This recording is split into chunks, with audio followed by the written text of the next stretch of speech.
আসসালামু আলাইকুম ভাইয়া আপুরা সবাই কেমন আছেন? আমরা সবাই ভালো আছি আলহামদুলিল্লাহ। বাড়িতে আসার আজকে দ্বিতীয় দিন, অনেক দিন পরে আসছি। সবার সাথে অনেক কথা, অনেক আড্ডা হয় সারাদিন। তারপরে দিনগুলো অনেক ভালোই কাটতেছে। বিকালবেলা সাফওয়ানের নিয়ে বাইরে বের হয়েছিলাম, এর ভিতরেই আমার দাদি ডাকতেছে, একটু এদিকে কথা শোনা যায়। তো গেলাম, বলতেছে আমার একটু লুডুস থাকলে রান্না করে দিয়ে যাইস। তো মার ঘরে লুডুস ছিল না, ডিম ছিল না কিছুই। সন্ধ্যার আগে যে তাড়াতাড়ি দৌড়াইতে দৌড়াইতে সেই দোকানে গেলাম, দোকান থেকে লুডুস নিয়ে আসছি আর ডিম নিয়ে আসছি। তো আমার দাদি যখন বলছে প্রায় সেম সন্ধ্যা হয়ে আসছে, তো বলার সাথে সাথেই আমরা দৌড়ে গেছি খুব তাড়াতাড়ি করে। আনার পরে রান্না করলাম, রান্না করে কেবলমাত্র নিয়ে আসলাম দাদির ঘরে। আর আমার দাদি থাকে আমার ছোটো কাকার ঘরে, কারণ ছোটো কাকার ঘরে শুধু কাকা আর কাকি ছাড়া কেউই থাকে না। আমার একটা বোন ছিল, চাচাতো বোন, তা তো প্রায় আরও মনে হয় 1 বছর আগে বিয়ে হয়েছে, এখন সে তো শ্বশুরবাড়িতে থাকে। আর কোনো ভাই বোন আমার নাই। তো সেই হিসেবে আমার দাদি সবসময় আমার চাচার ঘরে থাকে, বা আগেও আমার ছোটো কাকার ঘরেই থাকতো। মাঝখান দিয়ে যখন আমার কাকা ভাঙছিল, ঘর উঠাইতেছিল, তখন মনে হয় যে আমাকে ঘরে 1-1.5 বছর মতো ছিল আমাদের ঘরে আর কি। তো আমার এই বয়স্ক দাদির মতো কার কার দাদি এখনও বেঁচে আছে অবশ্যই সবাই কমেন্ট করে জানাবেন। আমরা অনেক ভাগ্যবান, আমরা অনেকগুলা ভাই বোন। আমার মায়ের আমার ঘরে আমার আব্বার আমরা 4 জন, ছোটো কাকার 1 জন, আর মেজো কাকার আছে 5 জন। আলহামদুলিল্লাহ আমরা সব ভাই বোনই দাদা দাদির অনেক আদর ভালোবাসা পাইছি। তো আমরা কিছু কিছু ভাই বোন আছি যারা একটু বয়সে ছোট, তারা দাদার ভালোবাসা পায়নি, কারণ আমার জন্মের আগে আমার দাদা মারা গেছে। তো আমার দাদার ভালোবাসা না পাইলে কী হয়েছে, সেটা আমাদের ভাগ্যে ছিল না, কিন্তু দাদির প্রচুর ভালোবাসা পাইছি। সেই গোসল করাই দিত, মাথা আশ্রয় দিত, উকুন মেরা দিত, হ্যাঁ, ডাক পিক দিত, অনেক কিছু ভোলার মতো না। সবসময় সারা জীবনে এগুলো মনে থাকবে, হয়তো মানুষ সারা জীবন থাকবে না।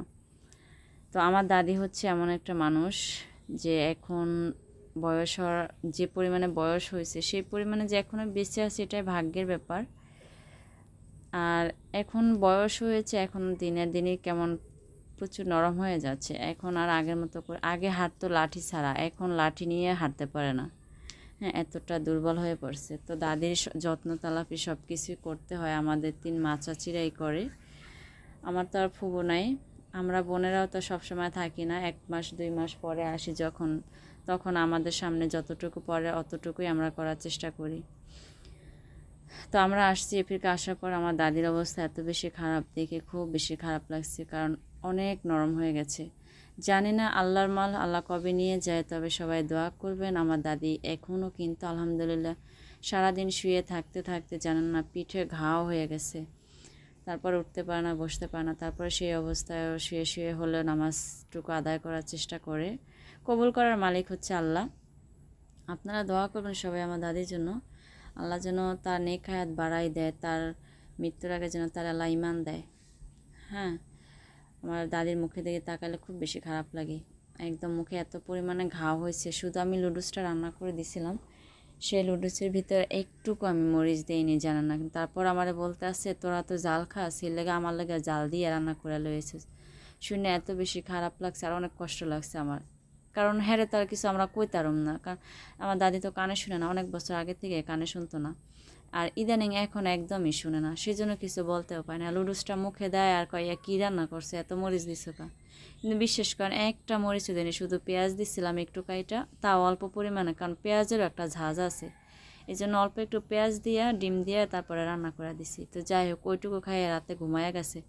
তো সাফওয়ানের নিয়ে আমি খুব তাড়াতাড়ি করে চলে আসি, কারণ ওরা বাচ্চা মানুষ, ওরা মানুষের পরের খাবারটা ওরা বেশি পছন্দ করে। তো দেখি আমার দাদিটা ওরা নিয়ে নিয়ে খাইতে আসে, তো এই জন্য তাড়াতাড়ি করে চলে আসলাম। রাত্রে খাওয়া দাওয়া করে ঘুমাই গেছি, সকালবেলা আবার একটু চা খাইতে বসছি কেবলমাত্র। এই ভিতরে আমার দাদি 2-3 জনের এদিকে খবর পাঠাইছে, হ্যাঁ একটু গোসল করবো এর লেগা। তো বেলা বাজে তখন মনে হয় যে 9:30 10টার মতো বাজে। তো মা কইতে আছে যদি গোসলে করে তাহলে একটু তাড়াতাড়ি যায়, আমার একটু কুড্ডা বাচ্চা দিস, হ্যাঁ সে আমি একটু রান্না করমনি। তো আমি গেছি, যাওয়ার পরে দেখি যে আমার দাদির গায়ে মোটামুটি বেশ ভালোই জ্বর। এই অবস্থায় গোসল করানোটা একদমই ঠিক হবে না। তো এই জন্য আমি সাফওয়ানের কোলে করে নিয়ে নিয়ে এসে 1 বালতি পানি দিছি মাথার ভিতরে ঢাইলা সুন্দরভাবে। আর এটা যে আমার ছোটো কাকি আবার এই টাইমে বাসায় ছিল না, আমার মায়ের আবার হাঁটুতে ব্যথা, আধা ঘন্টার পথ, হ্যাঁ 2 ঘন্টা হাইটা শেষ করতে পারে না। এই জন্য মারে কোনো কাজে করতেও পারে না, সাফওয়ানের নিয়ে নিয়ে তারপরে কাজগুলো করছি। আর বিশেষ করে আমি আমার দাদির ভিডিও কোনো সময় আপনাদের লাগে আপলোড করে নিই, হয়তো কোনো কাজের ক্ষেত্রে যদি আয়া পড়ছে তাইলে ওইটুকুই করছি, কিন্তু এই ফিরকা যেন কেমন কী লাগে আমার অন্যরকমের মনে হইতে আসছে। তো যাই হোক, আল্লাহ আপনি মাফ করে দিয়েন। তো পানিগুলো আনলাম, আনার পরে হেরে সুন্দরভাবে মাথা দিয়া তারপর গাও মোছাই দিলাম। তো দেখি বালিশটা ভিজে গেছে, বালিশটা আবার একটু রোদে দিয়ে দিলাম। আর শুরু থেকেই আমার দাদির তেল সাবান, সে আমার দাদা মরণের পরের থেকে সব কিছু আলাদা আলাদা দিত আমার দাদিরে। আমার আব্বা আর ছোটো কাকা মেজো কাকা এরা আয়না দিত, আবার আমার ফুবো দিত। আবার আমরা বোনেরাও এখন যেহেতু বুঝি যে সবারে খোঁজখবর নিতে হয় বা দিতে হয়, তো সেই হিসেবে আমরাও যথেষ্ট পরিমাণে চেষ্টা করি খোঁজখবর বা খেয়াল রাখার। তেল সাবান এমনকি দাঁত মাজা পাউডারটা পর্যন্ত আমরা সবসময় আলাদা দিতাম। প্রতি বছর ঈদে কাপড়, তারপরে ছায়া ব্লাউজের পিস, জুতা, গামছা সব কিছু আলাদা আলাদা দেওয়ার চেষ্টা করতাম। দেখা যায় এই ফিরকা আমি দিলাম, পরের বার আমার বোনে দিল, পরের বার আবার আরেকজনে দিল। এভাবে করে আমার দাদি আলহামদুলিল্লাহ সবসময় সুখে আসছিল, আল্লাহ সুখে রাখছিল। হ্যাঁ, কিন্তু যাই হোক, দাদির গল্প করতে করতে দাদিরই কিন্তু আমরা ওদিকে সুন্দরভাবে শরীরটা মোছায় কাপড়টা চেঞ্জ করে দিলাম। একলা একলা অনেক বেশি কষ্ট হয়েছে, কারণ দাদি তো এখন আর নিজে উঠতেও পারে না, বসতেও পারে না, সে একই অবস্থায় ধইরা ধইরা তারপরে পড়াইতে হয়। তারপরে যাই হোক করা হয়ে গেছে, এখন কাপড়টা আমি ধুয়া দিব আর ফাঁকে বিছানাটা গুছাইয়া দিলাম সুন্দর করে। আমার দাদির বিছানাও আলাদা, আমার দাদির বিছানায় চাদর টাদর সব কিছু আলাদা থাকে। ওগুলো আমার দাদি নিজে না পারলে হয়তো কাউরে দিয়া বইলা বলে হাঁসেগুলো করাই ফেলায়। তো গোসল করানোর পরে আমি শরীরটা মোছানোর পরে মাথায় পায়ের পাতায় সুন্দরভাবে একটু তৈল মালিশ করে দিলাম, যাতে করে এখন একটা সুন্দরভাবে ঘুম দিতে পারে। তো আমার দাদি আমার সাথে অনেক গল্প করতেছিল। আমার দাদি এয়া খাইতো না, এয়া খাইতো, এয়া করতো না, এয়া করতো, বিছানার চাদর ময়লা হয়েছে, মশারি ময়লা হয়েছে, পরনের কাপড় ময়লা হয়েছে, মানুষে দেখলে কি কইব, একটু ধুইয়া দিস, আগে তোর শরীরটা ভালো করে ল, হেসে নানান কথা, তুই কি লেগে এমন শুকাইয়া যাস, কি লেগে এত চিন্তা করস, আল্লাহ এক সময় করতে দিব, এই দুইটা ফোলা দিচ্ছে, আমি দোয়া করি, নানান কথা বলতে বলতে তো দেখি যে পরে আমার ওদিকে রান্নাবান্না লেট হয়ে যাবে। তা দাদির বললাম যে পরে আবার শুনুন না আপনার কথা, আপনি শুয়ে থাকেন। তো ফ্যান সাইরা দিলাম, আমার দাদি শুয়ে রয়েছে। আর এখন কাপড় চোপড়গুলো ধুইয়া তারপর আমরা গোসল করতে যাব। মা ছেলে আরও একটু কাজকাম মারে করে দিয়ে তারপরে তো বেলা এখন পর্যন্ত অত বেশি হয় না। সাফওয়ান মুমতারিনের সাথে খেলতে আছে, আর মুমতারিন আমার চাচাতো বোনের মেয়ে, আমাদের তো আর বয়সী।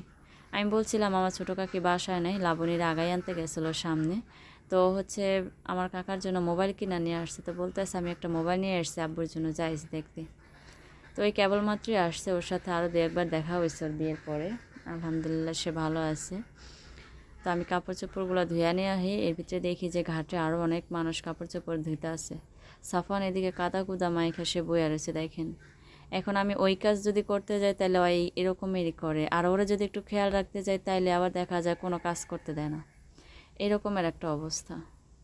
তো কী করবার, কাপড়গুলো ধুয়ে আমার বোনের কাছে দিয়ে দিলাম যে একটু রোদে দিয়ে দিচ্ছি সুগা। আর মা ওই যে সাফওয়ানের নিয়ে যাইতে আছে, মা শাকসবজি কাইটা গুছাইয়া রাখছে।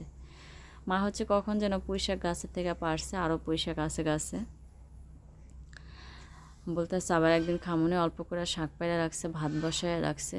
এদিকে আবার ভাইয়া সাইমনের কাছে সাফওয়ানের জন্য কিছু খাবার দিয়ে পাঠাইছে। তো সেই খাবারগুলোও খাইতে পারে না, টাইনা টাইনা ছিঁড়তে আছে শুধু, আর একটা একটা করে রাইখা দিতে আছে।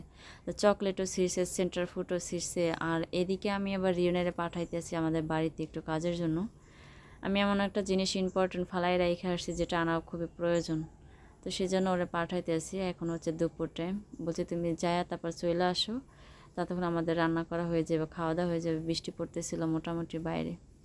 ভাই আসছে বরিশাল থেকে, আসার সময় কিছু খাবার টাবার নিয়ে আসছে, দেখছি জাম্বুরা কিনা নিয়ে আসছে, তারপরে ফুচকা নিয়ে আসছে, আরও টুকিটাকি কলা নিয়ে আসছিলো। এসব খাবার টাবার নিয়ে চলে আসছে ভাই সন্ধ্যার পরে। তো এইসব খাওয়ার জন্য আমার ডাকতে আছে অনেকক্ষণ ধরে। তো আজকে আমি এবার আমার দাদির ঘরে আরও এক্সট্রা কিছু কিছু কাজ করে খুব ক্লান্ত লাগতেছিল, ভাল লাগতেছিল না, আমার খুব লাগতেছে। তো মা বলতেছে তাহলে একটু তুই শুয়ে থাক। তো শুয়ে থাকবো কখন, ওদিকে যাওয়ার যে পরিমাণে ডাকাডাকি করতেছে, আমি ভাবছি যেন কি হয়েছে। তো সাফওয়ান আগে থেকে খাইতে আছে, সাফওয়ান কীভাবে খাইতে আছে সেইটা দেখার জন্য ডাকতেছে। হীরা এদিকে কাজ করতেছে। কিছু একটা বানাইতে আছে, আমি শিওর জানি না, দেখতে আছি শুধু বানাইতে আছে। তো কী রকমের কি আমি নিজেও বুঝতে পারিনি এখনও। খাবো না করে আমি কিছু ভাত খাওয়ার জন্য ওয়েট করতেছি যে কখন একটু সময় হবে আর কখন একটু ভাত খাবো। এদিকে ও একটা ফুচকা আমার জোর করে দিল, খায়া দেখ, ঝাল দেয়নি বেশি আর টক পানি দিয়ে ভালো লাগবে অনেক, খায়া দেখ। তারপরে জোর করে একটা ফুচকা দিল, খাইলাম। ওরা দুই ভাই বোনে খাইতে আছে, হীরা কাজ করতেছে, রাজীবও আছে কাছে কি। তো যাই হোক, আমি কিছু ভাত খাওয়ার জন্য ওয়েট করতেছিলাম। মা হচ্ছে গিয়ে পাঙ্গাস মাছ ভুনা করছিল। সে পাঙ্গাস মাছটা অনেক দিন পরে খাইছি, তো অনেক বেশি ভালো লাগছে দুপুরে। তো আবার মন চাইতেছে করা ভাত খাই, কিন্তু টাইম হইতেছে না। যে কোনো জিনিসের একটা টাইমের প্রয়োজন আছে। আর অনেক দিন পরে মা রান্না করে রাইখে দেয়, খাইতে ভালো লাগে। যেমন ওইখানে বসে তো আমি নিজেই রান্না করতাম, কেমন কি হইতো, যেটা ভালো লাগতো সেটাই দিতাম, যেটা ভালো লাগতো না সেটা দিতামই না। এভাবে দেখা যায় তরকারি মাঝে মাঝে ভালো লাগতো, মাঝে মাঝে একদম কিচ্ছুই লাগতো না। আমাদের যে মা রান্না করে সব কিছু দিয়ে, সব রকমের মশলা টশলা দিয়ে রান্না করে, আর মায়ের হাতের রান্নার সাথে তার কোনো কিছুর তুলনা হয় না। তো বারবারই মন চায় খাইতে, কিন্তু বারবার তার খাওয়া সম্ভব না। দুপুরে খাইছি, চাইছিলাম বিকালবেলায় খাবো, তো ভাবলাম যে না, একটু সন্ধ্যা হোক, মাগরিবের আজানের পরে খামনে, তাহলে রাত্রেও খাইতে হবে না। আর আমার এমনিতে রাত্রে বেশিরভাগই খাওয়াটা হয় না, এক অলসতা করে। দ্বিতীয়ত আমার এর আগে একবার ডাক্তার দেখেছিলাম, ডাক্তার বলছিল রাতে তুমি খুব কম খাইবা। তো সেখান থেকে আমার একটা অভ্যাস হয়ে গেছে, রাতে খাইতে মন চায় না, এই জন্য খুব সন্ধ্যার হয়তো আগে খাই আসরে নামাজ পড়ে, আর না হলে দেখা যায় মাগরিবে নামাজ পড়ে দুগে খাই কোনো রকমের ভয়ে ভয়ে, তারপরে শুয়ে থাকি আর কি। তো সকালবেলা মা ঘুম থেকে উঠিয়ে দেখেন অনেকগুলা খই ভাজছে, আর এই খইয়ের চুলায় আবার রান্নাটা করবে, দুপুরে রান্না। তো অনেকগুলো খই ভাজছে, আর এই খইগুলো শুধু ঘ্রাণ পাইতে আছে, বুঝতেছি না যে কিসের ঘ্রাণ। এত সকালবেলা যে মা খই ভাজছে সেটা তার বুঝি নেই। আব্বাই দিক থেকে বাজার থেকে অনেক কিছু সবজি দিয়ে গেছে, কচুর গাড়ি, পটল, করলা, আলুগুলো ঘরেই ছিল। আমি এগুলো অনেক বড় বড় গজ হয়ে গেছিলো, সেই জন্য আমি এগুলো ঢাইলা গছগুলারে ভাঙলাম বৈশা বৈশা। এখানে নানি কিছু শাক দিয়ে গেছিলো, সেই শাকগুলার আমি বাছতেছি রান্না করার জন্য। সাফওয়ান এই অবস্থা করে সারাদিনই, ওরা যতক্ষণ কোলে রাখি অতক্ষণ ভালো থাকে, তারপরে ওর সব কিছু আবার চেঞ্জ হয়ে যায়। আর এদিকে হচ্ছে কিছু খই নারিকেল দিয়ে আমি রাজীবে খাইতেছি একসাথে। রাজীবে আসছে, আসলে সব ভাই বোনের থেকে রাজীবে সজীবে সবচেয়ে বেশি সময় দেয় আমাদের। হ্যাঁ, একদিন গেলে পরের দিন ফোন দিবে, একটু ফোন তো দিলেন, একটু খোঁজ খবর তো নিলি না। ও যদিও প্রতিদিন কাজ শেষ করে আসে, কাজ শেষ করে আইসা হয়তো ঘরেও যায় না, আগে আইসে আমাকে ঘরে মার সাথে আমার সাথে একটু দেখা করবেই, 5-10 মিনিট বইয়া সাফানের সাথে একটু গল্প করবে, তারপরে আর অন্য কিছু। হ্যাঁ আর কি। তো যাই হোক, বাড়িতে আসছি অনেকদিন পরে, ভালো আছি আমরা সবাই। আপনারা সবাই কীরকমের আছেন সবাই কমেন্ট করে জানাবেন। তো সবার জন্য কিন্তু অনেক অনেক দোয়া রইল। আমার দাদির জন্য দোয়া করবেন, দাদির স্মৃতি হিসেবে আমি কিছু রাখলাম, আপনাদের সাথেও কিছু শেয়ার করলাম। ভালো থাকবেন সবাই। আসসালামু আলাইকুম ওয়া রাহমাতুল্লাহি ওয়া বারাকাতুহু।